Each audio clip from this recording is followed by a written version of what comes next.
Gen Z itu mulai dari 97 sampai tahun 2012. Ya. Itu Gen Z hitungannya. Dari 44,7 juta itu, 9,9 jutanya ini nganggur atau sekitar 22,25%. Cukup banyak itu. Mereka ini nggak sekedar nganggur bang. Mungkin orang-orang, oh iya Gen Z range-nya kan dari 97 sampai 2012. Ya iya anak yang masih kecil pasti nganggur lah, masih sekolah gitu kan. Ya, Pemikiran masuk kita akal. kan kayak gitu kan. Masuk akal. Fakta menariknya 9,9 juta ini dalam kondisi NEET itu tadi. Oke. Yaitu not in education, training, employment. Oke. Jadi mereka nggak sekolah, nggak kerja juga, dan nggak dalam pelatihan untuk kerja. 9,9 juta Gen Z ini pure nganggur bang. Pure nganggur nggak ada kegiatan gitu. Pure push rank. bisa jadi Sampai pakai immortal. iya pakai Hilda kan mamang gitu kan. Iya, pakai Hilda. Gue kalah mulu kalau pakai Hilda lawan Esmeralda ya kan.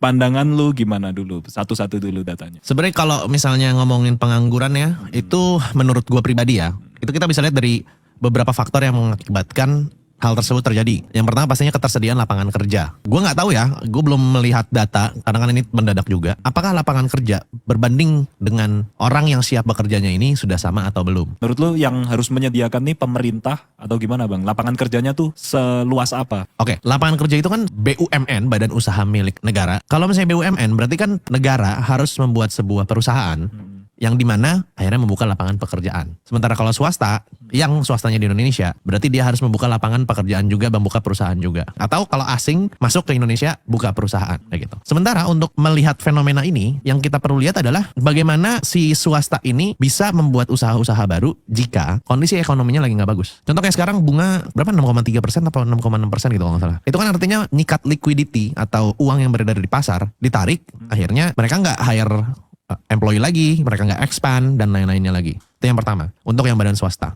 Yang kedua, untuk yang badan swasta di Indonesia, kita bisa ngelihat waktu kemarin itu ada namanya Tech Winter. Yang dimana Tech Winter itu perusahaan-perusahaan startup yang mainnya valuation game. Itu mereka udah sadar lagi bahwa yang paling penting itu cash flow. Karena dulu, waktu zaman sebelum Tech Winter, itu ada istilah namanya growth with all costs. Jadi mau perusahaannya untung, nggak untung, yang penting hajar bakar duit terus sampai valuasinya gede. Jadi kayak valuasi gorengan kayak gitu loh. Akhirnya sekarang startup-startup kayak gitu nge-lay off banyak orang. Banyaklah yang nganggur. Nah, selanjutnya swasta yang mau masuk ke Indonesia, yang asing. Pasti ngeliat dong, regulasinya gimana di Indonesia. Diribetin apa enggak? Populasinya gimana di Indonesia? Indonesia menurut gua itu menangnya di jumlah populasi. Tapi pertanyaannya, apakah kualitas populasinya itu juga bagus? Kalau misalnya populasinya banyak dan populasinya kualitasnya juga bagus juga, harusnya sih ini ya, lapangan pekerjaan bisa tetap terisi sama manusianya tersebut. Itu sih yang kalau gue lihat ya. Jadi ada kondisi dari makronya, ada kondisi dari SDM-nya, ada kondisi dari pemerintahnya juga. Kayak gitu sih yang kalau gue lihat ya.